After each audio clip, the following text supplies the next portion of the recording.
Hello, শোনা যাচ্ছে? আচ্ছা, তাহলে আমরা কি পড়ছিলাম? আমরা ডি ব্লক মৌলগুলার মোটামুটি ৪ টা ধর্ম কিন্তু পড়ে ফেলছি। পরিবর্তনশীল জারণ মান প্রদর্শন করে, প্রভাবক হিসেবে কাজ করে। ৩ নাম্বার হচ্ছে জটিল যৌগ গঠন করে, আসে জটিল যৌগ গঠন করে। তারপর হচ্ছে যে ৪ নাম্বার কি বলছিলাম? চৌম্বক ধর্ম প্রদর্শন করে। ৫ নাম্বার কি ছিল? রঙিন যৌগ গঠন করে, তাই না? তাহলে আমরা এখন আসবো রঙিন যৌগ গঠন করে। আর এটা খুবই একটা কঠিন টপিক, ঠিক আছে? খুবই কঠিন টপিক, ঠিক আছে? এখন আমি দেখি এটাকে কতটা পানিবাদ বানাইতে পারছি, ঠিক আছে? এটা হচ্ছে দেখার বিষয়। আমি তো সবগুলাই কঠিন বলছি, বলছি না? কিন্তু কঠিন তো কিছু ছিল না। হুম। প্রথম হচ্ছে রঙিন যৌগ গঠন করে, এটা বোঝার জন্য আমাদেরকে আগে ক্রিস্টাল ফিল্ড থিওরিটা বোঝা লাগবে, ঠিক আছে? কোন থিওরি বোঝা লাগবে? Crystal field theory. আর ক্রিস্টাল ফিল্ড থিওরি বোঝার আগে আমাদেরকে কি বুঝতে হবে? আরো কিছু জিনিস টপিক বুঝতে হবে, ঠিক আছে? প্রথম কথা হচ্ছে ক্রিস্টাল ফিল্ড থিওরিটা আমাদের কি কাজে আসবে? এটার মতিগতি কি? এটার মতিগতি হচ্ছে রঙিন যৌগ গঠনের ব্যাখ্যা। এটা কি? রঙিন যৌগ গঠনের ব্যাখ্যা। মানে রঙিন যৌগ যে গঠন করতেছে এটার ব্যাখ্যাটা আমরা কোন থিওরির মাধ্যমে দিতে পারবো? Crystal field theory. ওকে, রঙিন যৌগ গঠনের ব্যাখ্যা। আচ্ছা, এখন কথা হচ্ছে যে এটা কি ক্রিস্টাল ফিল্ড থিওরি মানে বইতে আছে কি নাই আমি তো জানি না। হ্যাঁ, এটা আমাদের ভার্সিটির একটা থিওরি। ওকে, কারণ বইতে আছে বলতে আমি অক্ষরপত্রের মনে দেখি নাই, হাজারি নাকি থাকতে পারে, ঠিক আছে?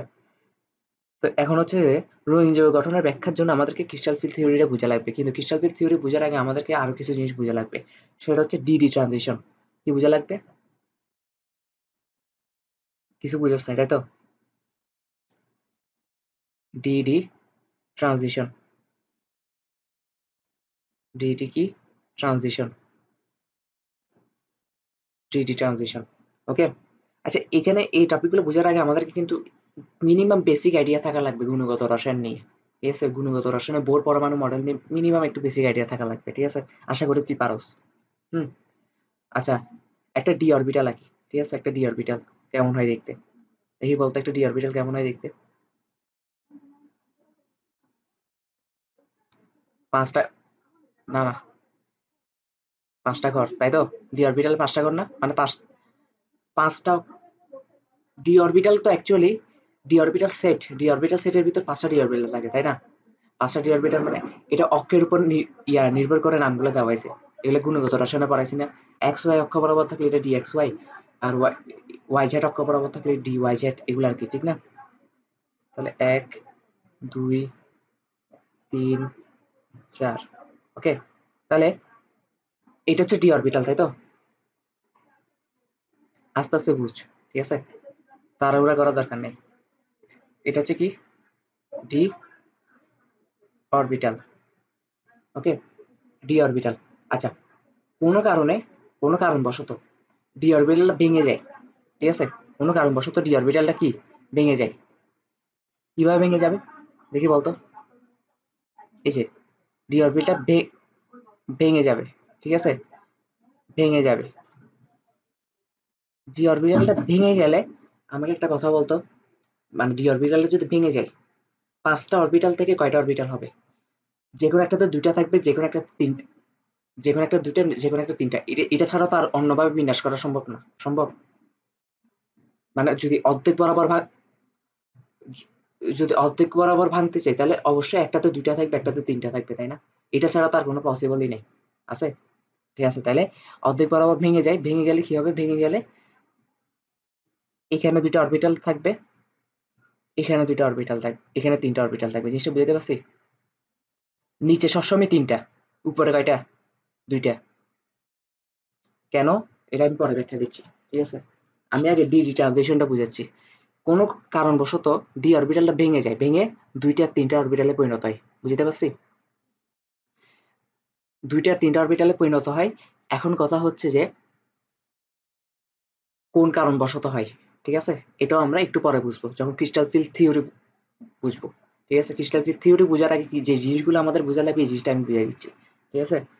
এখন কথা হচ্ছে যে এখানে আগে ইলেকট্রন ছিল না, এখানে ইলেকট্রন ছিল, এখানে ইলেকট্রন ছিল, এই ঘরগুলোতে ইলেকট্রন ছিল না, অরবিটাল গুলোতে। তার মানে এখন ইলেকট্রন গুলো কোথায় থাকবে? এখন ইলেকট্রন গুলো এখানে থাকবে না? এখানে থাকবে না? এখন একটু মনে করে দেখতো, ছোটবেলায় একটা পড়া বুঝছিলাম, সেটা হচ্ছে যে ইলেকট্রন যখন এক শক্তি স্তর থেকে আরেক শক্তি স্তরে যায় তখন শক্তি বিকিরিত হয়।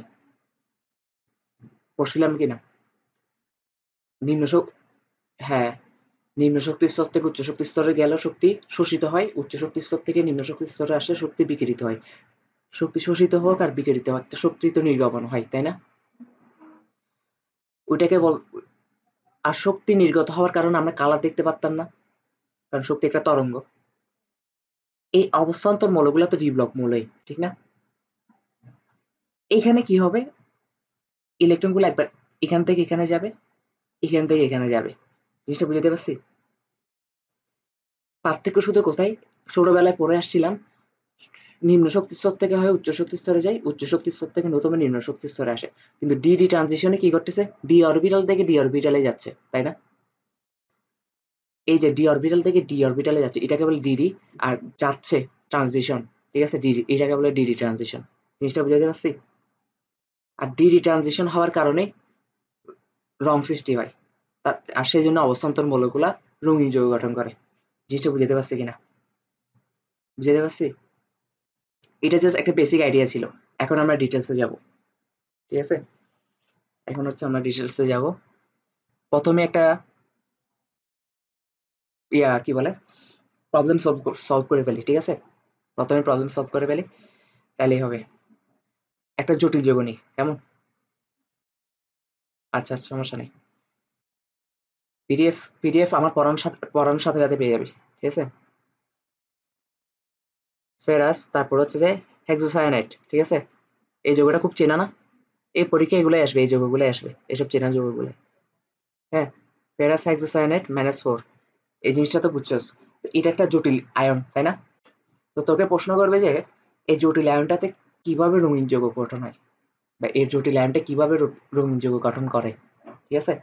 এখন একটা কমন সেন্স থেকে একটা কথা বলা যায়, জটিল আয়নটার মতো সবাই তো রঙিন যৌগ গঠন করবে না, করবে কোনটা, অবস্থান্তর মৌল যেটা সেটা।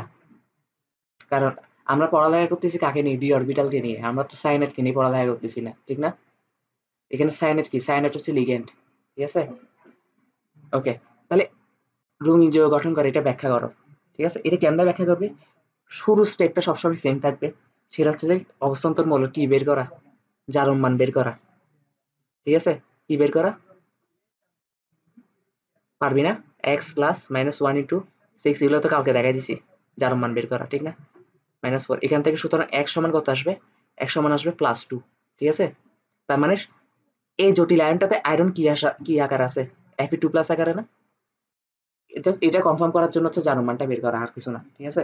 কারণ আয়রন তো 3+ আকারও থাকতে পারে। এখন আয়রন 2+ এর ইলেকট্রন বিন্যাসটা কালকে মনে হয় অনেকবার দেখাইছি, খালি আয়রন 2+ এর ইলেকট্রন বিন্যাস, ঠিক আছে? সেজন্য আমি এই জিনিসটা আর বুঝাচ্ছি না, আমি আর্গন আর 3d6, তাই না? 3d6, ওকে। আর ডি অরবিট, এই 3d6টাকে কিভাবে লেখা যায়, গত ক্লাসে দেখাইছি, মনে আছে? 2 3 4, 6টা ইলেকট্রন, তাই না? প্রথম ইলেকট্রন গুলা কিভাবে একমুখী স্পিনে প্রবেশ করবে না? এই 5টা প্রবেশ করে গেছে, আর তো জায়গা নেই, 6 নাম্বারটা এখানে উল্টামুখী স্পিনে প্রবেশ করে, বিপরীতমুখী স্পিনে। এটা হচ্ছে ডি অরবিটাল, তাই না? এখন হচ্ছে বুঝা লাগবে, এখন সিস্টেম আলাদা, ঠিক আছে? আমাদেরকে একটা জিনিস বুঝতে হবে, গুণগত রসায়ন আমরা পড়ে আসছি যে এটা এই জিনিসটা দ্বারা আমরা অ্যাকচুয়ালি কি বুঝি, আসলে কি ইলেকট্রন গুলো এভাবে থাকে? এভাবে তো থাকে না, এভাবে বক্স আকারে থাকে, এভাবে কোনো কথা আছে এটা বক্স আকারে থাকে? হ্যাঁ, অরবিটাল গুলো এরকম বক্সের মতন দেখতে, এগুলো এগুলো তো জাস্ট বুঝার সুবিধার্থে এভাবে করে আঁকা, তাই না? ডি অরবিটাল সেটে 5টা ডি অরবিটাল থাকে, তাই না? একটা D X Y, D Y Z, এগুলো হচ্ছে অক্ষের উপর, যেমন এটা যদি ডি এক্স ওয়াই হয়, এটা ডি ওয়াই জেড, এটা ডি জেড এক্স, এটা D X square Y square, এটা ডি জেড স্কোয়ার, মনে আছে এগুলা? ওকে, প্রতিটা অরবিটালে 2টা করে ইলেকট্রন প্রবেশ করতে পারে সর্বোচ্চ, তাই না? ওকে, এখন আমার একটা কথা বল, এই 5টার অরবিটালই তো ডি অরবিটাল সেটের ভিতরেই পড়তেছে, জাস্ট ভিন্ন অক্ষের উপর কেন্দ্র করে নামগুলো ভিন্ন হয়েছে, তাই না? কিন্তু সবাই তো আলটিমেটলি ডি অরবিটালই, কথা সত্য কিনা? ওর শক্তি যেমন, ওর শক্তিও তেমন না, ওর শক্তি যেমন, ওর শক্তিও তেমন না। এই 5টার শক্তি সেম না? এটাকে বলা হয় ডিজেনারেট ডি অরবিটাল বা সমশক্তি সম্পন্ন ডি অরবিটাল, ঠিক আছে। এরকম অবস্থাকে কি বলা হয়? ডি ডিজেনারেট ডি অরবিটাল, ঠিক আছে। কিছু টার্ম আমাদেরকে এখানে আমি বলতেছি, ঠিক আছে। ইয়াতে মানে কিছু টার্ম আমাদেরকে এখানে বুঝতে হবে, ডিজেনারেট ডি অরবিটাল বলতে কি বোঝায়, ঠিক আছে। ডিজেনারেট ডি অরবিটাল বলতে এটা আহামরি টার্ম এমন না, ঠিক আছে। জাস্ট এটাকে একটা টার্ম দিছে যে সমশক্তি সম্পন্ন অরবিটাল, এটাকে কি বলে? সমশক্তি সম্পন্ন অরবিটাল, সম্পূর্ণ অরবিটাল মানে এখানে পাঁচটা ডি অরবিটালের শক্তি সমান, ঠিক আছে। এটাই এটাকে বলা হয় ডিজেনারেট ডি অরবিটাল বা সমশক্তি সম্পন্ন অরবিটাল, ঠিক আছে। আমি যখন আগাইতে থাকবো তখন বুঝবি যে এই জিনিসটা কেন বুঝাইছি। হ্যাঁ, তুই তো বলতে মনে প্রশ্ন রাখতে পারি যে তা সবাই জানে যে সমশক্তি সম্পন্ন অরবিটাল, এটা বুঝাবার কি আছে, ঠিক আছে। এটা বুঝাইছি একটা কারণে। এখন হচ্ছে যে সমশক্তি সম্পন্ন অরবিটাল তার মানে প্রতিটা অরবিটালের মধ্যে একটা নির্দিষ্ট পরিমাণ শক্তি আছে, তাই না? শক্তি জমা আছে না? প্রতিটা অরবিটালের মধ্যেই একটা নির্দিষ্ট পরিমাণ শক্তি জমা আছে। হ্যাঁ, এটা ঠিক যে এই অরবিটালের মধ্যে যে শক্তি জমা আছে এই অরবিটালের মধ্যে এই ওই শক্তি জমা আছে, ওই অরবিটালের মধ্যে সেম শক্তিগুলোই জমা আছে পাঁচটা অরবিটালের মধ্যে, কিন্তু পাঁচটা অরবিটালের মধ্যেই কোনো না কোনো শক্তি জমা আছে, তাই না? আর শক্তি জমা থাকলে এটাকে ফিজিক্সের ভাষায় কি বলে? হ্যাঁ, সঞ্চিত শক্তিকে কি বলা হয়? বিভব শক্তি বা স্থিতিশক্তি, ঠিক আছে। তার মানে ওদের প্রতিটা অরবিটালে একটা বিভব শক্তি বা স্থিতিশক্তি আছে, তাই না? টার্ম শুনে ভয় পাওয়া যাওয়ার কিছু নেই, ঠিক আছে। এখন পর্যন্ত কোনো কিছু কঠিন লাগছে? ঠিক আছে, তো কঠিন লাগলে আমরা বলিস, ঠিক আছে। এখানে জাস্ট টার্ম গুলো হচ্ছে নাম দিছে, যে টার্ম গুলো দেখে পোলাবেন ভয় পাই যায়। এখন এখানে আমি একটা গ্রাফ আঁকবো, কি আঁকবো? গ্রাফ। আচ্ছা, হলুদ কালার সাথে মনে মিশে যাচ্ছে না, ইয়া দি রেড দি একটা গ্রাফ আঁকতেছি। এটা কিসের গ্রাফ? এটা হচ্ছে স্মৃতিশক্তির গ্রাফ। এটা কিসের কিসের গ্রাফ? স্মৃতিশক্তির গ্রাফ। ওকে,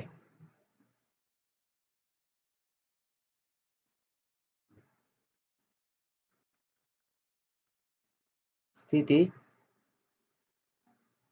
শক্তি গ্রাফ, ঠিক আছে। এখন এদের তো কোনো না কোনো শক্তি ছিলই, ছিল না? হ্যাঁ, সবারই সেম শক্তি ছিল, কিন্তু শক্তি তো ছিল। তার মানে জিরো না, অন্তত জিরো না, শক্তি তো জিরো হবে না, ঠিক না? তাহলে গ্রাফের কখনো জিরো পজিশন ওরা থাকবে এখন? অবশ্যই শুরুতে ওদের মধ্যে তো শক্তি অলরেডি জমা আছে, কিছু না কিছু শক্তি তো জমা আছেই। তার মানে ওরা গ্রাফের মাঝ বরাবর কোনো একটা অংশে থাকবে, ঠিক আছে।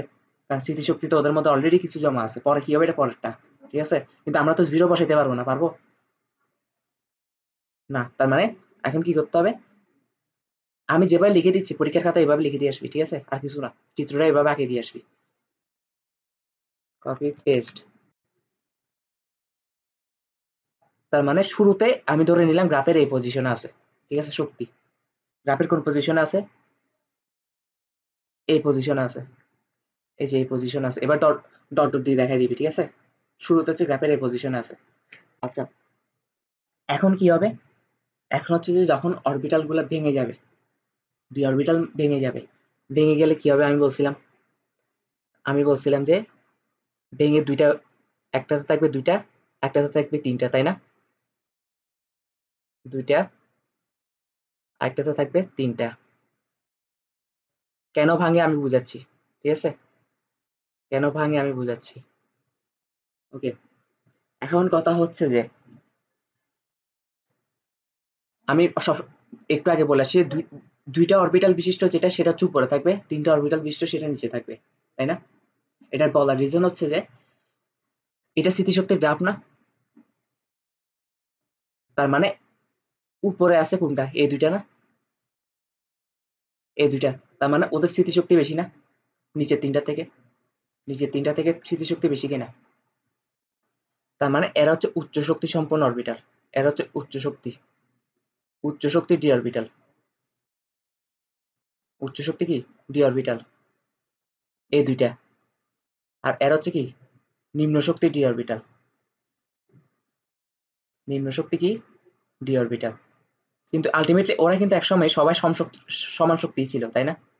সবারই সমান শক্তি ছিল যখন একসাথে ছিল, কিন্তু এখন যখন আলাদা হয়ে গেছে তখন ওদের শক্তি ভিন্ন হয়ে গেছে। উপরের দুইটা হচ্ছে কি উচ্চ শক্তির অরবিটাল, উচ্চ শক্তির ডি অরবিটাল, নিচের তিনটা হচ্ছে নিম্ন শক্তির ডি অরবিটাল। এখন কথা হচ্ছে যে কোনটা উচ্চ শক্তির কোনটা নিম্ন শক্তির, ঠিক আছে? আমরা কি জানি এটা হচ্ছে ডি এক্স ওয়াই, এটা হচ্ছে ডি ওয়াই জেড, এটা জি জেড এক্স, এটা D X square Y square, ঠিক আছে? আর এটা হচ্ছে ডি জেড স্কোয়ার। হ্যাঁ, এখন কোনটা হচ্ছে কোন দুইটা হচ্ছে উচ্চ শক্তিতে গেছে, ঠিক আছে? D X square Y square যেটা আছে না, আর এরা, আর ডি জেড স্কোয়ার, এরা হচ্ছে যে উচ্চ শক্তি সম্পূর্ণ ডি অরবিটাল ভেঙে যাওয়ার পর। তার মানে নিচের তিনটা কি, নিচের তিনটা হচ্ছে D X Y, D Y Z, D Z X. এখন তোর মাথায় প্রশ্ন আসতে পারে যে কেমনে কি হয়েছে, ওরা কেন উচ্চ শক্তি, ওরা কেন নিম্ন শক্তি, ঠিক না? আলটিমেটলি তো সবাই ডি অরবিটাল ছিল, এখন কেন এরকম এই ভেদাভেদ, ঠিক আছে? ভাগ হয়ে যাওয়ার পর সবে সবগুলা ব্যাখ্যায় আমি দিব, ঠিক আছে? এখন কথা হচ্ছে যে আস্তে আস্তে একটা একটা ব্যাখ্যায় আসি যে কেন ভাঙছে, ঠিক আছে? কেন ভাঙছে? তাহলে আমরা প্রথম ব্যাখ্যা হচ্ছে ডি অরবিটাল ভাঙার কারণ। প্রথম ব্যাখ্যা কি? ডি অরবিটাল, ডি অরবিটাল কি ভাঙার কারণ, ডি অরবিটাল ভাঙার কারণ। আমরা শুরুতে যে এই যে শুরুতে যে চিত্রটা দেখতেছি, এই চিত্রটা, এই চিত্রটা হচ্ছে আয়রন 2 প্লাসের, তাই না? কিন্তু আমরা কি আয়রন 2 প্লাস নিয়ে কাজ করতেছি? আমরা কাজ করতেছি আয়রন 2 প্লাস এই জটিল আয়নে কি অবস্থায় আছে সেটা নিয়ে। ঠিক আগের থেকে আগের লেকচারে, আগের লেকচারে পৌঁছে যাচ্ছি না আবার? গত লেকচারে কি বলছি? আমরা তো এখানে আয়রন 2 প্লাস নিয়ে কাজ করতেছি না, আমরা কাজ করতেছি জটিল আয়নটার ভিতর আয়রন 2 প্লাস যেটা আছে এটাকে নিয়ে, তাই না? ঠিক না? আর জটিল আয়নটার ভিতর আয়রন 2 প্লাস নিয়ে এটাকে নিয়ে এক্সট্রা ভাবে কাজ করার রিজন কি? এটা রিজন হচ্ছে এটার সাথে লিগ্যান্ড আছে, লিগ্যান্ড একটা প্রভাব ফেলে, ঠিক আছে? তার মানে লিগ্যান্ড এখানে প্রভাব ফেলতেছে, ঠিক আছে? লিগ্যান্ড কি করে? লিগ্যান্ড ইলেকট্রন নিয়ে আসে না? লিগ্যান্ড কি করে? লিগ্যান্ড সবসময় ইলেকট্রন নিয়ে আসে, মুক্তজোড় ইলেকট্রন নিয়ে আসে, মনে আছে তো? লিগ্যান্ডের কাজ হচ্ছে মুক্তজোড় ইলেকট্রনের মাধ্যমে কেন্দ্রীয় পরমাণুর সাথে সন্নিবেশ বন্ধন গঠন করা, তাই না? তাহলে ডি অরবিটাল ভাঙার কারণ হচ্ছে যে লিগ্যান্ড, লিগ্যান্ড লিগ্যান্ড ইলেকট্রন নিয়ে আসে, ঠিক আছে? ইলেকট্রন নিয়ে আসে কেন্দ্রীয় পরমাণুর কাছে। মুক্তজোড় ইলেকট্রন কেন বলি না বলতো? কেন্দ্রীয় পরমাণুর কাছে বলতেছি। গত ক্লাসে একটা কথা বলছিলাম, ঠিক আছে? লিগ্যান্ড যে সবসময় মুক্তজোড় ইলেকট্রন নিয়ে আসে এমন না। সিএন মাইনাস মাইনাস দিয়েও কিন্তু ইলেকট্রন সন্নিবেশ বন্ধন গঠন করে, মনে আছে? এই যে সি ডবল ও মাইনাস, এটা কি ডাইডেন্টেড লিগ্যান্ড বলে না? এই যে এটা দিয়ে সন্নিবেশ বন্ধন করে, এটা দিয়ে সন্নিবেশ বন্ধন করে। তো সবসময় অলরেডি মুক্তজোড় ইলেকট্রন নিয়ে আসবে এমন না, হিসাব বুঝতে পারছি? মোট কথা ইলেকট্রন নিয়ে আসে, ঠিক আছে? কার কাছে? কেন্দ্রীয় পরমাণুর কাছে। হ্যাঁ, এখন কেন্দ্রীয় পরমাণুর চতুর্থ স্তরে তো অলরেডি ইলেকট্রন আছে, ঠিক না? এখন কেন্দ্রীয় পরমাণুর অলরেডি বাংলা কি? হুম, যৌগ স্তরে, চতুর্থ স্তরে ইতিমধ্যে কি আছে? ইলেকট্রন আছে, তাই না? চতুর্থ স্তর বলতে কি? যেহেতু আমরা অবস্থান্তর মৌল নিয়ে কাজ করতেছি, এখানে চতুর্থ স্তর তো অলওয়েজ ডি অরবিটালই হবে, তাই না? আমরা অবস্থান্তর মৌল নিয়ে পড়ালেখা করতেছি না? অবস্থান্তর মৌল মানে কি? এটা ডি ব্লক মৌল হইতে হবে, তাই না? তো কেন্দ্রীয় পরমাণুটার অবশ্যই ডি অরবিটালই বলা যায়, চতুর্থ স্তর বলার দরকার নেই, ঠিক আছে? কেন্দ্রীয় পরমাণু শেষ অরবিটাল ডি অরবিটালে, শেষ অরবিটাল, অর্থাৎ ডি অরবিটালে। ডি অরবিটাল কেন? এফ অরবিটালও হইতে পারতো, কিংবা পি অরবিটাল হইতে পারতো, কিন্তু হয় না কেন? কারণ আমরা অবস্থান্তর মূল্য নিয়ে কাজ করতেছি, অবস্থান্তর মূল্য তো ডি ব্লক মূল্যই হবে, তাই না? অর্থাৎ ডি অরবিটালে ইতিমধ্যে কি আছে? ইতিমধ্যে ইলেকট্রন আছে, তাই না? লিগ্যান্ডের ইলেকট্রন, লিগ্যান্ডের ইলেকট্রন আর ডি অরবিটাল অবস্থান্তর মৌলর পরীক্ষা খাতা লিখবি তো, তাই একদম ডিটেলসে লিখে দিচ্ছি, ঠিক আছে? অবস্থান্তর মৌলের ডি অরবিটালের মধ্যে ইলেকট্রন থাকা, ডি অরবিটালের অবস্থান্তর মৌলের ডি অরবিটালে ইলেকট্রনগুলোর মধ্যে বিকর্ষণ বল কাজ করে, ঠিক আছে, মধ্যে বিকর্ষণ বল কাজ করে, কারণ ইলেকট্রনকে বিকর্ষণ করবে না। তার মানে বিকর্ষণ বল কাজ করতেছে কাদের মধ্যে, ডি অরবিটালের মধ্যে যে ইলেকট্রনগুলো আছে এটার মধ্যে, এটা ওই ইলেকট্রনগুলোর সাথে লিগ্যান্ডের ইলেকট্রনগুলোর, তাই না? এই বিকর্ষণ বলের কারণে ডি অরবিটাল ভেঙে যায়। জিনিসটা বুঝতে পারছি?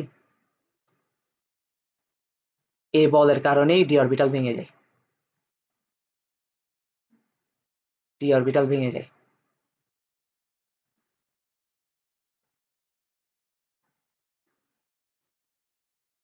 হুম, বিকর্ষণ বল কাজ করে এই বলের কারণে ডি অরবিটাল ভেঙে যায়। তার মানে ডি অরবিটাল ভাঙতেছে কেন, এটার ব্যাখ্যা পাইছস? ওকে, এখন আরেকটা ব্যাখ্যা লাগবে যে কেন D X square Y square D Z square উচ্চ শক্তির আর D X Y D Y Z D Z এগুলো কেন নিম্ন শক্তির, ঠিক আছে? এটা ব্যাখ্যা লাগবে না? এটার ব্যাখ্যা একটু পরে আসি, ঠিক আছে, মাঝখানে ব্যাখ্যা দিব। আচ্ছা, তাহলে এখন দেখি ইলেকট্রন বিন্যাস করতে দিলে পারবি? আচ্ছা, আমি করে দিই, ঠিক আছে, আমি করে দিই। ভেঙে যাওয়ার পর ইলেকট্রন বিন্যাসটা কেমন হবে? আয়রন 2 প্লাস ইলেকট্রন বিন্যাস ডি অরবিটাল এমন না? তাহলে আমরা কি জানি ইলেকট্রন বিন্যাসটা এমন হবে না যে 1 2 3 নিম্ন, আমরা কি জানি ইলেকট্রন নিম্ন শক্তি পূরণ করে দেন উচ্চ শক্তিতে যায়, তাই না? তার মানে এরপর উচ্চ শক্তিতে যাবে, তাই না? 4 5, কিন্তু 3D 6 না 6, জিনিসটা মিলছে কিনা? ওই লিখলাম বলে, দাঁড়া আবার লিখতেছি, তাহলে শুরু থেকে আবার লিখতেছি, দেখ এগুলো হচ্ছে নিম্ন শক্তি, নিচের গুলো নিম্ন শক্তি না? এই যে স্থিতি শক্তির গ্রাফ দেখলে বোঝা যায় যে নিচের তিনটা হচ্ছে নিম্ন শক্তি। তার মানে আগে নিম্ন শক্তি পূরণ করে যাবে না, 1 2 3, তারপর উচ্চ শক্তিতে যাবে না 4 5, কিন্তু 3D 6, তাহলে 6 নাম্বারটা আবার নিম্ন শক্তিতে ফিল আপ হবে না? মনে আছে? 6 নাম্বার, তাহলে ইলেকট্রন বিন্যাস এটা হবে না? ইলেকট্রন বিন্যাস এটা লিখে দিলে তোকে টিচার কি দিবে? 0। কেন 0 দিবে দেখি বলতো? কারণ আমরা আয়রন 2 প্লাস নিয়ে কাজ করতেছি না, আমরা কাজ করতেছি জটিল আয়নের ভিতর যে আয়রন 2 প্লাস আছে সেটা নিয়ে। আর এখানে অবশ্যই লিগ্যান্ড আছে, এটা কি শক্তিশালী লিগ্যান্ড নাকি দুর্বল লিগ্যান্ড? সায়ানাইড শক্তিশালী লিগ্যান্ড। শক্তিশালী লিগ্যান্ড কি তোকে তোকে সিঙ্গেল থাকতে দিবে? শক্তিশালী লিগ্যান্ড কখনো সিঙ্গেল থাকতে দেয় না, ঠিক আছে? তাহলে শক্তিশালী লিগ্যান্ড কি করবে? তার মানে এখন ইলেকট্রন বিন্যাসটা আমাদেরকে কষ্ট করে আবার মুছতে হবে, তাই না? এই যে মুছলাম। এখন ইলেকট্রন বিন্যাস কেমন হবে? জোড়া জোড়া থাকবে, ছয়টা ছয়টা জোড়া জোড়া শেষ। তার মানে এইটা হচ্ছে ইলেকট্রন বিন্যাস, ঠিক আছে? আচ্ছা, এখানে যে ডি অরবিটাল গুলো ভেঙে গেছে, হ্যাঁ, ডি অরবিটাল গুলো ভেঙে যাওয়ার কারণে একটা শক্তি উৎপন্ন হবে না? কারণ একটা শক্তি দিয়ে তো এটা ভাঙছে বিকর্ষণ বলের কারণে, ঠিক আছে? এই যে এই ডি অরবিটাল দুইটা যে আলাদা হয়ে গেছে, এই ডি অরবিটাল দুইটা আলাদা হয়ে যাওয়ার কারণে এখানে একটা শক্তি উৎপন্ন হয়েছে, তাই না? এটাকে বলা হয় ডেল ই। এটাকে কি বলা হয়? ডেল ই। সব শক্তিকে ডেল ই বলা হয়। তাহলে এটাকে কেন আলাদা করে বলতেছি এটাকে ডেল ই বলা হয়? কারণ এই ডেল ই কে একটা নামে ডাকা হয়, এই ডেল ই কে একটা নামে ডাকা হয়। এই ডেল ই কে কোন নামে ডাকা হয় বলতো? C C F S E, C F S E. এখন what is C F S E, ঠিক আছে? Crystal field splitting energy. Crystal field splitting মানে কি, ভাগ হয়ে যাচ্ছে না দুইটা ডি অরবিটাল? দুইটাই বলতেছি, মানে ডি অরবিটাল গুলো ভাগ হয়ে দুই ভাগ হয়ে যাচ্ছে না, স্প্লিটিং হয়ে যাচ্ছে না? এটাকে বলা হয়, এই স্প্লিটিং হওয়ার কারণে যে এনার্জিটা তৈরি হয় এটাকে বলা হয় ক্রিস্টাল ফিল্ড স্প্লিটিং এনার্জি। এটা বুঝাতে পারছি? আর এটা হচ্ছে ক্রিস্টাল ফিল্ডস কি বলে থিওরি। তাহলে আমি এটাই উপরে লিখে দিই, সিএফএসই মানে কি? সিএফএসই মানে হচ্ছে যে crystal field crystal field splitting energy, ঠিক আছে? স্প্লিটিং স্প্লিটিং মানে কি? আইএনজি, ঠিক আছে, স্প্লিটিং এনার্জি, তাই তো? ওকে, ক্রিস্টাল ফিল্ড স্প্লিটিং এনার্জি। ওকে, ডান। আমরা জানি তোকে ভৌতালিক বিজ্ঞান পড়াইছে, এখন যদি এটা না জানোস তো কিন্তু মাইর দেওয়া উচিত, ঠিক আছে? শক্তি মানে তরঙ্গ, তার মানে এখান থেকে যে শক্তিটা বের হচ্ছে এটা একটা তরঙ্গ। আর তরঙ্গ মানে কি, ওর একটা তরঙ্গ দৈর্ঘ্য আছে। আর এই তরঙ্গ দৈর্ঘ্যটা যদি দৃশ্যমান আলো তরঙ্গ দৈর্ঘ্যের সাথে মিলে তখনই আলো দেখতে পারবো, রঙিন যৌগ দেখতে পারবো। জিনিসটা বুঝাইতে পারছি? ক্লিয়ার হয়ে গেছে ফুল? তাহলে আমরা এখন রঙিন যৌগ কেমনে দেখতে পাচ্ছি সেটা গঠনটা ব্যাখ্যা করি।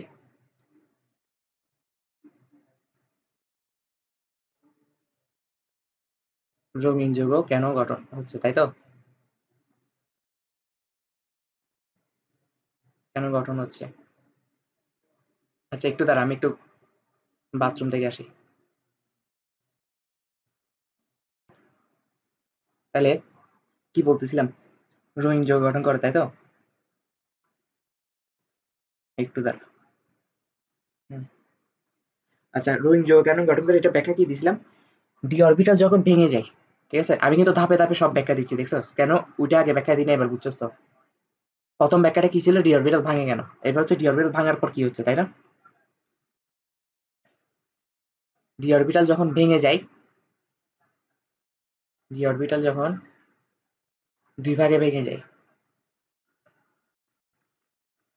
ডি অরবিটাল যখন যখন দুই ভাগে কি হয়ে যায়, ভেঙে যায়, ঠিক আছে, ভেঙে যায়, তখন একটি শক্তি উৎপন্ন হয়, ঠিক আছে, তখন একটি শক্তি উৎপন্ন হয়, তখন শক্তি উৎপন্ন হয়। শক্তিটাকে আমরা ডেলি দ্বারা কি বলছিলাম, ডেলি সমান বলছিলাম C S, crystal field C F S E, তাই না? সি এফ এস ই, এই এনার্জিটা উৎপন্ন হয়, তাই না? শক্তি উৎপন্ন হয়, উৎপন্ন ওই শক্তির তরঙ্গ দৈর্ঘ্য, ওই শক্তির তরঙ্গ দৈর্ঘ্য দৃশ্যমান আলোর তরঙ্গ দৈর্ঘ্যের সাথে মিলে যায়, ঠিক আছে? ওই শক্তির তরঙ্গ দৈর্ঘ্য দৃশ্যমান আলোর তরঙ্গ দৈর্ঘ্যের সাথে মিলে যায়, দৃশ্যমান আলোর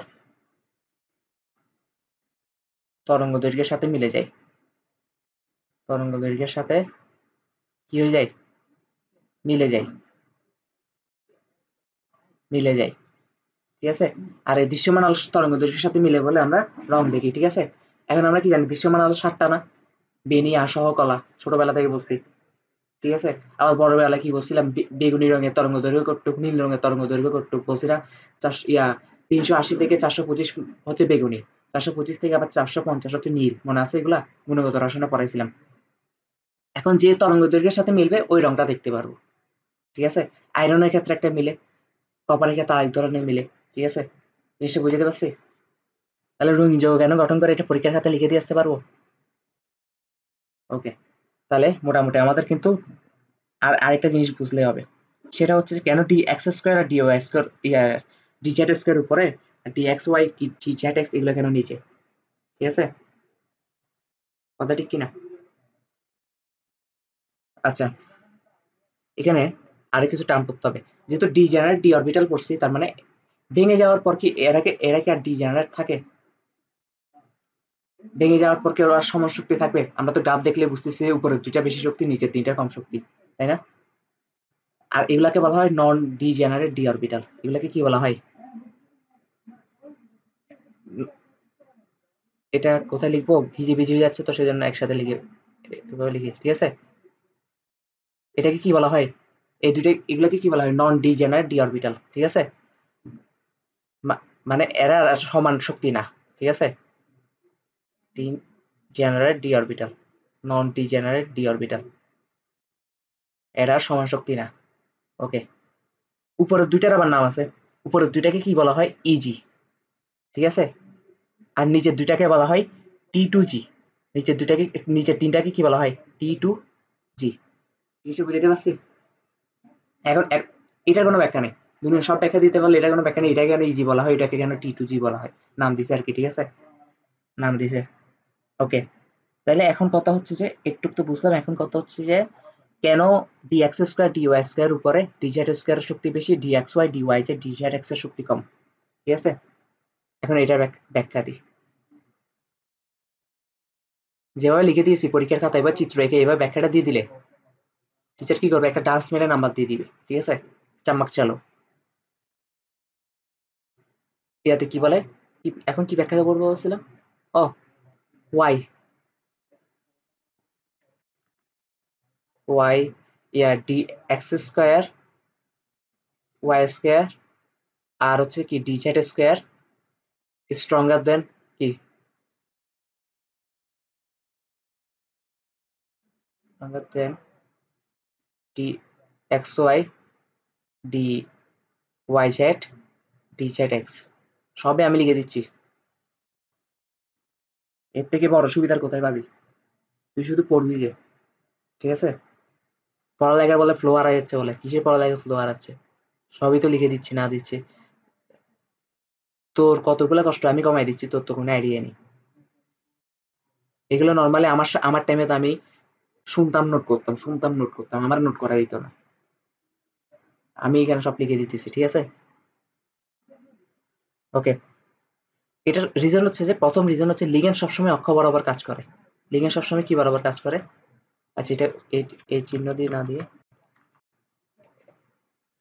প্রথম কথা হচ্ছে লিগ্যান্ড,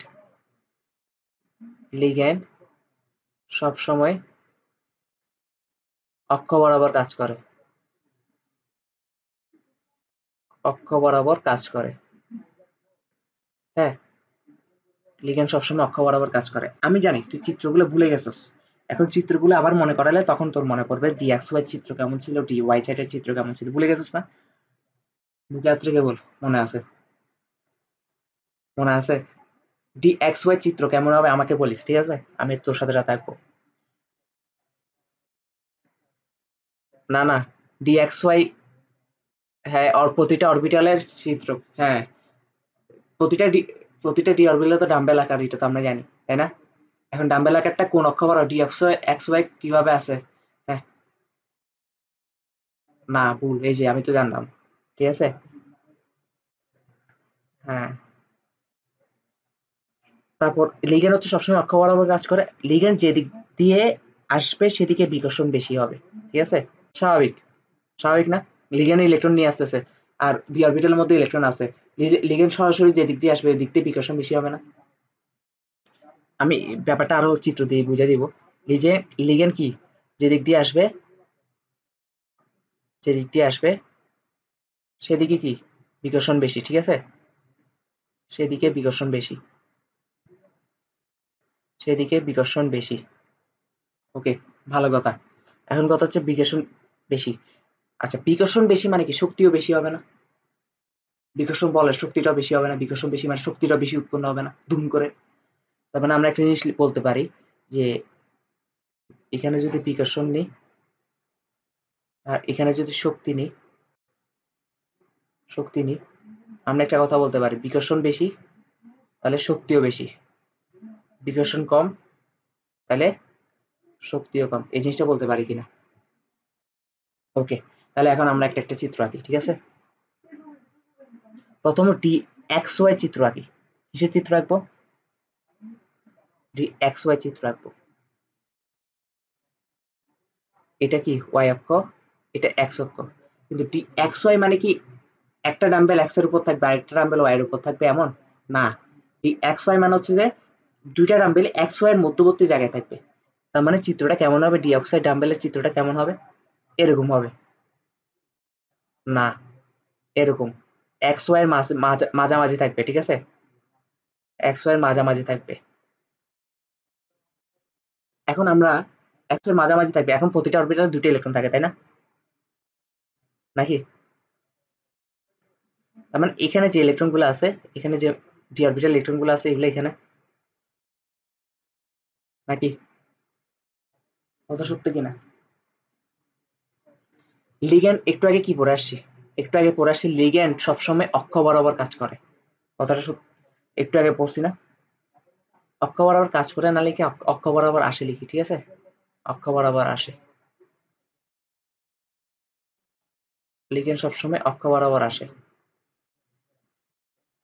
তাইলে লিগ্যান্ড আসবে তার মানে কোন দিক দিয়ে, হয় এদিক দিয়ে আসবে না লিগ্যান্ড, বরাবর অক্ষ বরাবর আসবে না লিগ্যান্ড, এদিক দিয়ে আসতে পারে নতুবা লম্বা বরাবর আসতে পারে, এটা ওর ইচ্ছা, এদিক দিয়ে আসতে পারে, হ্যাঁ এদিক দিয়ে আসতে পারে। এখন বলতো লিগেন্ড যদি অক্ষ বরাবর আসে, লিগেন্ড নিশ্চয়ই ইলেকট্রন নিয়ে আসতেছে, ধরলাম এই যে ইলেকট্রন নিয়ে আসতেছে, লিগেন্ডও কি ইলেকট্রন নিয়ে আসতেছে, মুক্তজোড় ইলেকট্রন নিয়ে আসতেছে। হ্যাঁ, লিগেন্ডের ইলেকট্রন আর ডি অরবিটাল ইলেকট্রন সরাসরি কি সংঘর্ষ হচ্ছে? হচ্ছে। তাহলে সরাসরি সংঘর্ষ না হলে বিকর্ষণটা কি ওভাবে হবে? বিকর্ষণটা ওভাবে না হলে কি শক্তি কম হবে না? শক্তি কম হবে কিনা? তাহলে এই ব্যাখ্যাটা এখানে একটু লিখে ফেলি, ঠিক আছে? ব্যাখ্যার সাথে সাথে লিখে ফেলি। এখানে দেখা যাচ্ছে, কি লিখে দিবি? তুই লিখবি যে এখানে দেখা যাচ্ছে ডিএস স্যার সৃষ্টি করতে যদি আপনার চোখ দিয়ে থাকে, আপনার চোখে যদি পাওয়ার থেকে থাকে, আপনি চিত্র দেখতেছেন যে লিগ্যান্ডের ইলেকট্রন আর ডি অরবিটাল ইলেকট্রন সরাসরি সংঘর্ষে লিপ্ত হচ্ছে না, ঠিক আছে? এখন টিচারে ক্রিকেট খেললেও নাম্বার তো কাটতে পারবে না, টিচার বলতে কত সত্য। এখানে লিগ্যান্ডের ইলেকট্রন আর D orbital electron, D orbital electron সরাসরি সংঘর্ষ হচ্ছে না, ঠিক আছে? সরাসরি সংঘর্ষ হচ্ছে না, সরাসরি সংঘর্ষ হচ্ছে না, তাই বিকর্ষণটা ওভাবে কাজ করে না, বিকর্ষণটাও ওভাবে কাজ করে না, ঠিক আছে?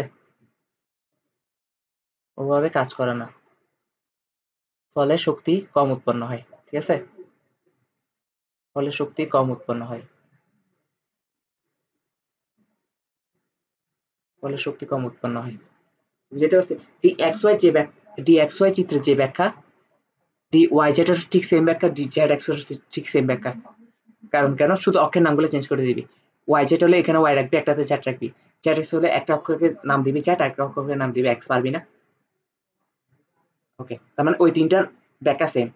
হুম, এখন আমরা একটু ইয়া চিত্রটা দেখি তো, ডি কার চিত্র, ডি এক্স স্কোয়ার বা ডি জেড স্কোয়ার চিত্রটা দেখি তো, ঠিক আছে? D X square Y square চিত্র কেমন জানোস?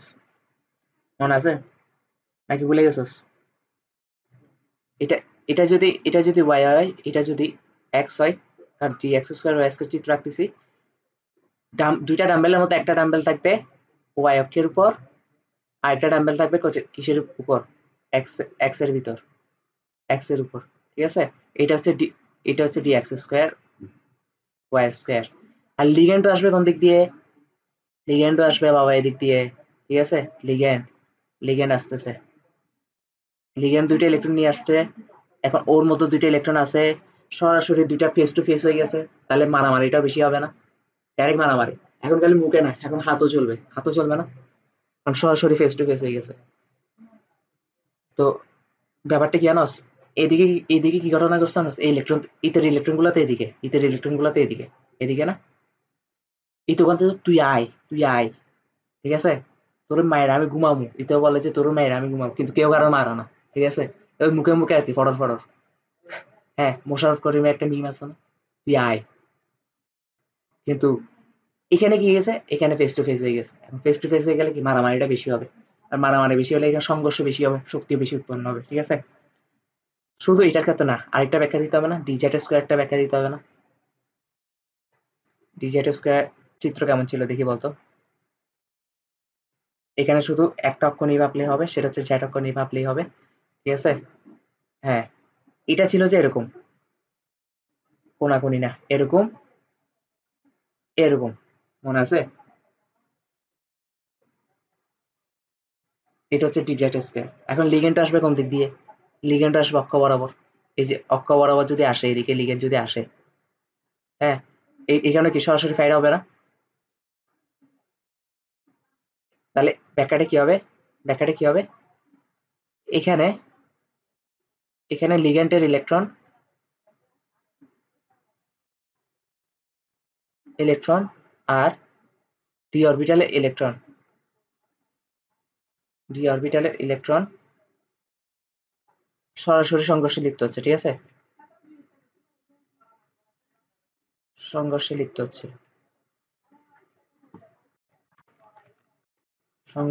উফ, সংঘর্ষে লিপ্ত হচ্ছে,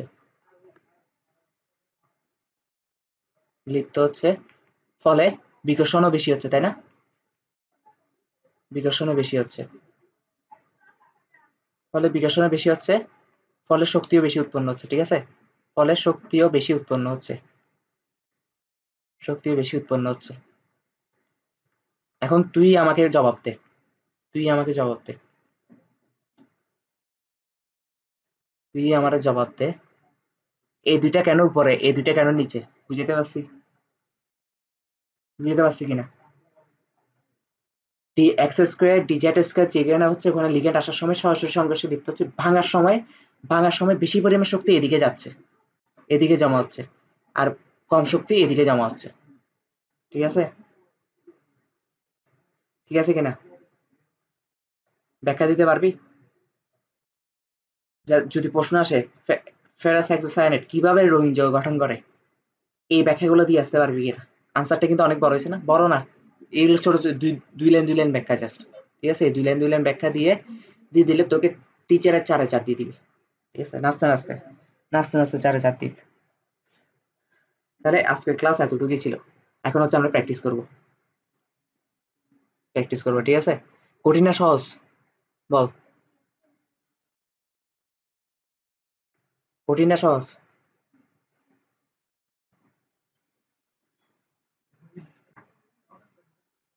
ইয়াতে এইখানে না, পড়ে যাবে।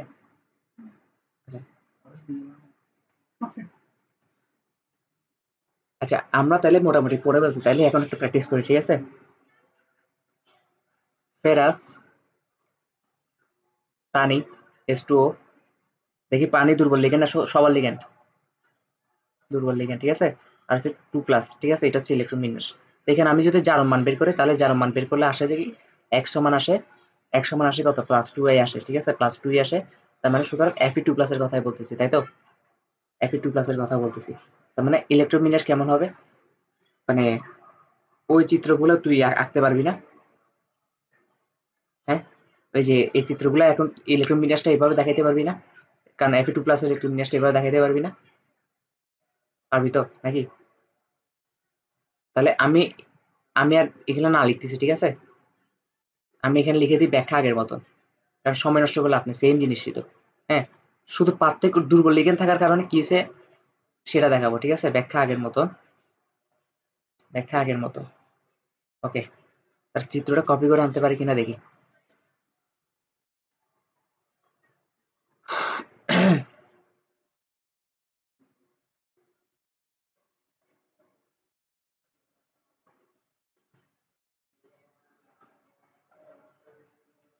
কপি পেস্ট, অর্ডার দিয়ে দিছি। হ্যাঁ, ইয়েতে, আচ্ছা তাহলে দেখ, চিত্রটা কপি করতে পারছি, ভাগ্য ভালো। ঠিক আছে, তাহলে এখন দেখ, সবল লিগেন্ড নাকি দুর্বল লিগেন্ড? পানি, পানি, শুধু পার্থক্যটা কোথায় হবে, আগের বার সবল লিগেন্ড ছিল বলে জোড়ায় জোড়ায় ছিল, এখন কি আর জোড়ায় জোড়ায় থাকবে? এখন আগে যেমন ছিল তেমনই থাকবে না, কারণ দুর্বল লিগেন্ড কোনো কাজই করতে পারে না। ঠিক আছে, আর সবল লিগেন্ড একমাত্র ফেলে কার, কার কার ক্ষেত্রে? আমার ক্ষেত্রে নাকি?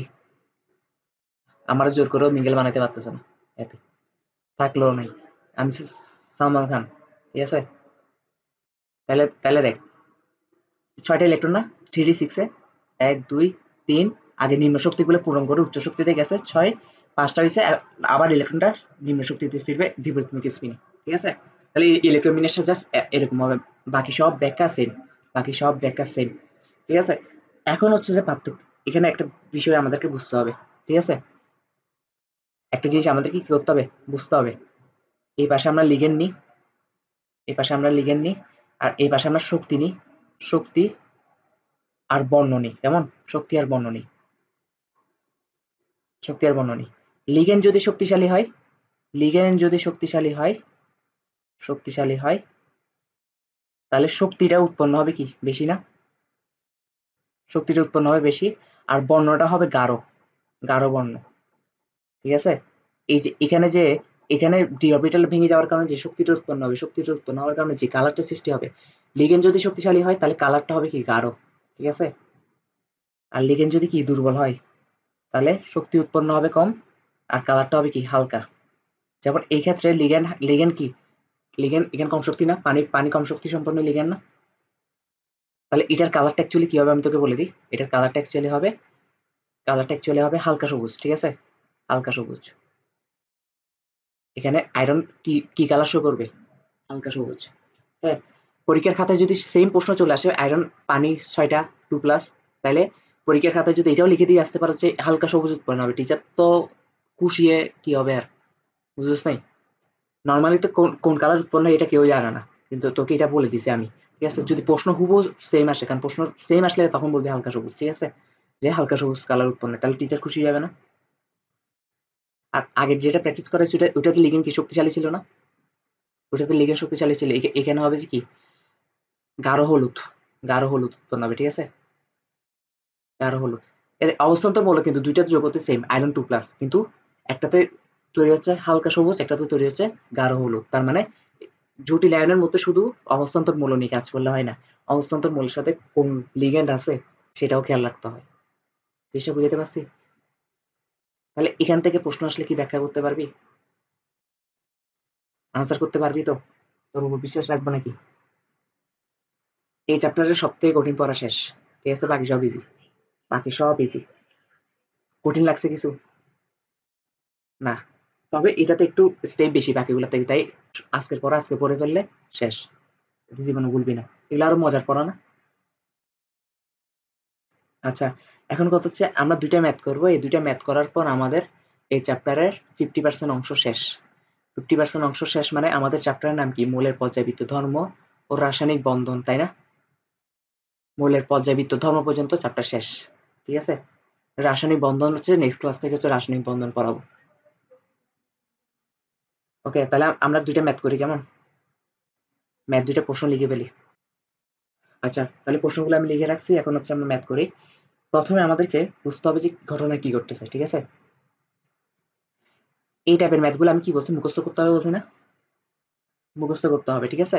সবসময় মনে রাখবি এই টাইপের ম্যাথগুলোতে তোকে অলরেডি জটিল যোগের সংকেত দিয়ে দিছে, ওরা ওরা অলরেডি তোকে জটিল যোগের সংকেত দিয়ে দিছে, ঠিক আছে।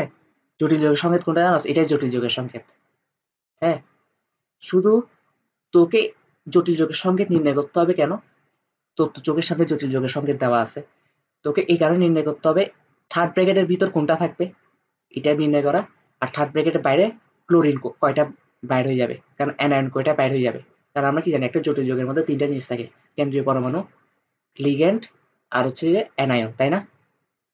এখন কেন্দ্রীয় পরমাণু তো অবশ্যই কোবাল্ট, অবশ্যই কোবাল্ট হবে না, কারণ এটা তো দেখলে বোঝা যায় অবস্থান্তর মৌল যেটা, এটা তো কেন্দ্রীয় পরমাণু হবে, তাই না। ইভেন এটা দেখে বুঝতে হচ্ছে পানি কি লিগ্যান্ড, পানি লিগ্যান্ড না। তোকে জাস্ট বুঝতে হবে যে ক্লোরিন, ক্লোরিন তিনটা আছে না এখানে, তিনটা ক্লোরিন আছে না, তিনটা ক্লোরিনের মধ্যে কয়টা ক্লোরিন ব্র্যাকেটের ভিতরে থাকবে, কয়টা ক্লোরিন ব্র্যাকেটের বাইরে যাবে, ঠিক আছে, এটাই। এখন কথা হচ্ছে ব্র্যাকেটের ভিতরে থাকলে কিন্তু ক্লোরিন কিন্তু অ্যানায়ন না, ব্র্যাকেটের ভিতরে থাকলে ক্লোরিনও কিন্তু লিগ্যান্ড হিসেবে কাজ করতেছে, মনে আছে। ব্র্যাকেটের বাইরে থাকলে হচ্ছে অ্যানায়ন, এখন কয়টা অ্যানায়ন হয়ে যাবে কয়টা লিগ্যান্ড হয়ে যাবে এই জিনিসটা বের করতে হবে, ঠিক আছে। কেমনে বের করবো, তিনটা স্টেপে বের করবো। প্রথম কথা হচ্ছে যে ক্লোরিন কেন বের হচ্ছে এটা আগে বোঝার চেষ্টা করি। এত মোলার, এত যোগের সাথে জলীয় দ্রবণের মধ্যে অতিরিক্ত পরিমাণে সিলভার নাইট্রেট মিশান হয়েছে। সিলভার নাইট্রেট মিশানো হলে সিলভার ক্লোরাইড তৈরি হয়ে যাবে না, এটার সাথে যদি সিলভার নাইট্রেট মিশাই সিলভার ক্লোরাইড তৈরি হয়ে যাবে না, কারণ ক্লোরিনের সাথে সিলভার অলওয়েজ বিক্রিয়া করে, সিলভার ক্লোরাইড তৈরি করে ফেলে, লবণ তৈরি করে ফেলে না। সিলভার অলওয়েজ মনে রাখবি যে প্রশ্ন সবসময় দেখবি সিলভার নাইট্রেট দ্রবণটাই যোগ করা হচ্ছে, প্রশ্নের মধ্যে দেওয়া থাকবে, ঠিক আছে। এই যে যেটা যোগ করা হয় মনে রাখবি যে এখানে সিলভার যেটা থাকে এই সিলভারটা অলওয়েজ এই জটিল যোগের মধ্যে হ্যালোজেন মৌল যেটা থাকে ওটাকে নিয়ে অদক্ষেপ তৈরি করে, ঠিক আছে, ঠিক আছে, বুঝতে পারছি কিনা। এইখানের মধ্যে সিলভার যেটা থাকবে এটা অলওয়েজ এই জটিল যোগের মধ্যে হ্যালোজেন মৌল যেটা থাকবে এটা এটাকে নিয়ে ভাগবে, ঠিক আছে। তার মানে এত এত এত আয়ন যদি দ্রবণ থেকে অদক্ষিপ্ত হলে জটিল যোগের সঙ্গে নির্ণয় করো, ঠিক আছে। এখন আমরা ম্যাথটা করি, সলিউশন,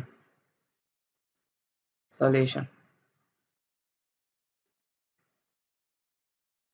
কয়টা স্টেপে করবো, তিনটা স্টেপে করবো। স্টেপ ওয়ান, স্টেপ তিনটা মুখস্থ করে যাবো, আর কিছু করার দরকার নেই, ঠিক আছে। স্টেপ ওয়ান, কারণ তুই তো জানাস প্রশ্ন সেমই আসবে, ঠিক না, আনসারও সেম আসবে, ঠিক আছে, তাহলে মুখস্থ করলে সমস্যা নেই। দ্রবণে জটিল আয়নের মোল সংখ্যা বের করব, ঠিক আছে?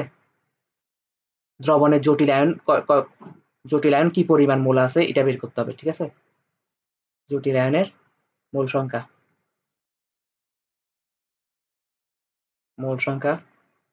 বের করব। কিভাবে বের করব? পরিমাণগত রসায়ন অনেক পড়াইছি। n is equal bs নাকি s equal n by b হলে n is equal bs না? এখানে b ও দেওয়া আছে, s ও দেওয়া আছে, তাই না? তাহলে জটিল আয়নের মোল সংখ্যা কত? আমরা যদি লিখি n is equal bs, b কি 100 ml লিখলে হবে? b কি 100 ml লিখলে হবে? লিটারে নিতে হবে না? 1000 দিয়ে ভাগ করে একদম বাচ্চাদের মতন করে পড়াচ্ছি, ঠিক আছে? আর s হচ্ছে 0.1। তাহলে কত হয়? আমার ক্যালকুলেটর যেটা আছে এখন সময় নষ্ট করার দরকার নেই, 0.01 মোল, ঠিক আছে? তার মানে জটিল আয়ন কি পরিমাণ আছে? 0.01 মোল। স্টেপ 2 তে কি করব? যেটা মিশন হচ্ছে, সরি যেটা অধক্ষিপ্ত হচ্ছে, ঠিক আছে, যেটা অধক্ষিপ্ত হবে ওই আয়নটার মোল সংখ্যা পারবি না? দেখি বলতো। আমি কিন্তু পরিমাণগত রসায়নে পড়ায় আসছি। দেখি বলতো অধক্ষিপ্ত আয়নের মোল সংখ্যা কেমনে বের করবো? ক্লু দিছে only 1.2 into 10 to the power 23 T ion. দেখি বলতো এখান থেকে কেমনে মোল সংখ্যা বের করবো? না পারলে মাইর দেওয়া উচিত, মাইর দেওয়া উচিত। এন এর কিন্তু অনেক সূত্র, এন এর কিন্তু অনেক সূত্র।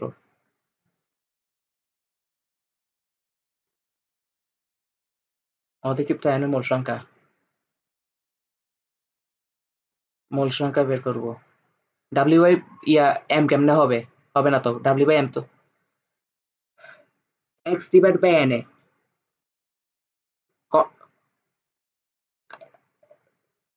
আরে তোকে কি বলছিলাম? কণার সংখ্যা এক্স মানে কণার সংখ্যা না? কণার সংখ্যা আয়ন সংখ্যা হতে পারে, পরমাণু সংখ্যা হতে পারে, অণু সংখ্যা হতে পারে, বুঝছিলাম মনে নেই?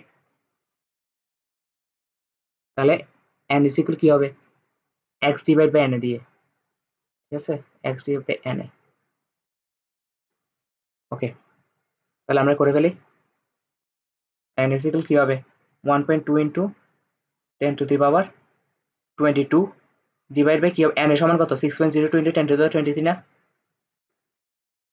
23 সমান কত হচ্ছে? সমান হচ্ছে 0.005, ঠিক আছে? 0.005 মোল।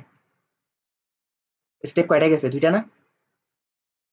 এখন এখন কি করব? স্টেপ 3। এখন কি? স্টেপ 3। স্টেপ স্টেপ 2 পর্যন্ত কোনো কিছু কঠিন লাগছে?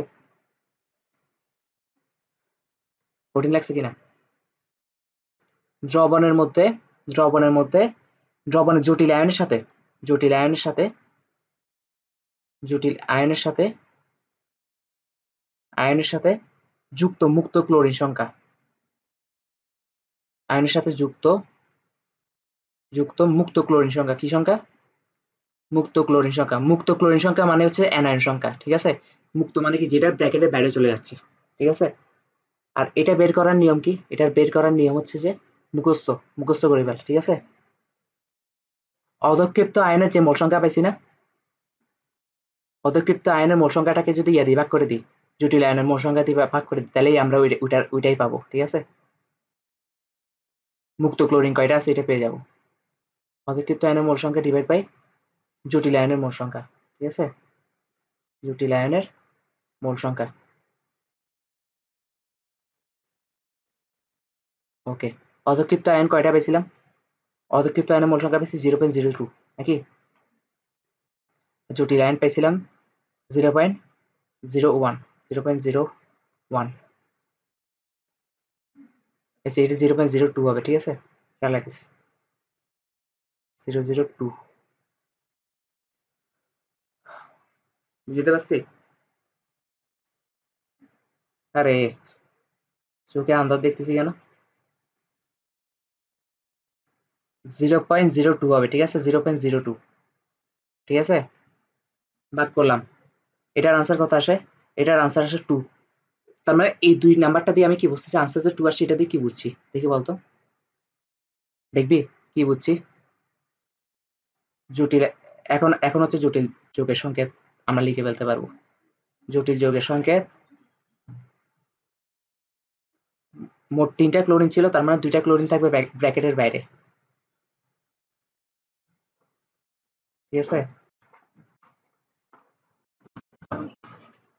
জটিল যৌগ সংকেত তো প্রশ্নের মধ্যে দিয়ে দিছে। ঠিক আছে, তো শুধু এটা বের করা লাগবে যে অ্যানায়ন কয়টা বাইরে আছে, কয়টা ভিতরে আছে।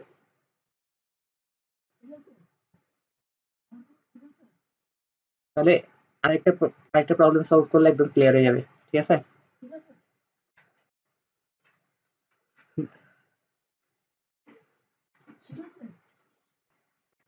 আচ্ছা দেখ, এটা কিন্তু আর আর একটু কঠিন। এখানে কিন্তু অ্যানায়ন 2টা আছে, ক্লোরিনও আছে, ব্রোমিনও আছে।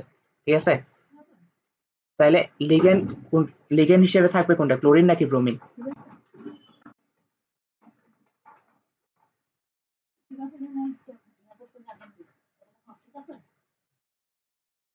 হ্যাঁ, হ্যাঁ অবশ্যই শক্তিশালী দুর্বলের উপর ডিপেন্ড করতেছে। আমরা একটা লিগেন্ডের সিরিজ পড়ছি না? আচ্ছা, এখানে ক্লোরিন আছে, ব্রোমিন আছে, অ্যামোনিয়াও আছে। এখন তিনোটাই কিন্তু লিগেন্ড হিসেবে কাজ করতে পারে চাইলে। আমরা লিগেন্ডের সিরিজটা পড়ছিলাম, তাই না? হ্যাঁ, অ্যামোনিয়া হচ্ছে সব থেকে শক্তিশালী, তারপর হচ্ছে ক্লোরিন, তারপর হচ্ছে ব্রোমিন। তার মানে আমরা আগের সিস্টেমে ম্যাথটা করব, ফুল আগের সিস্টেমে ম্যাথটা করব। ম্যাথটা করার পর লাস্টে যে উত্তরটা আসবে, এই যে 3 নাম্বার স্টেপে যে উত্তরটা আসবে, হ্যাঁ, 3 নাম্বার স্টেপে যে উত্তরটা আসবে, এই উত্তরটা কার জন্য বলতো? যে সব থেকে দুর্বল লিগেন্ড তার জন্য।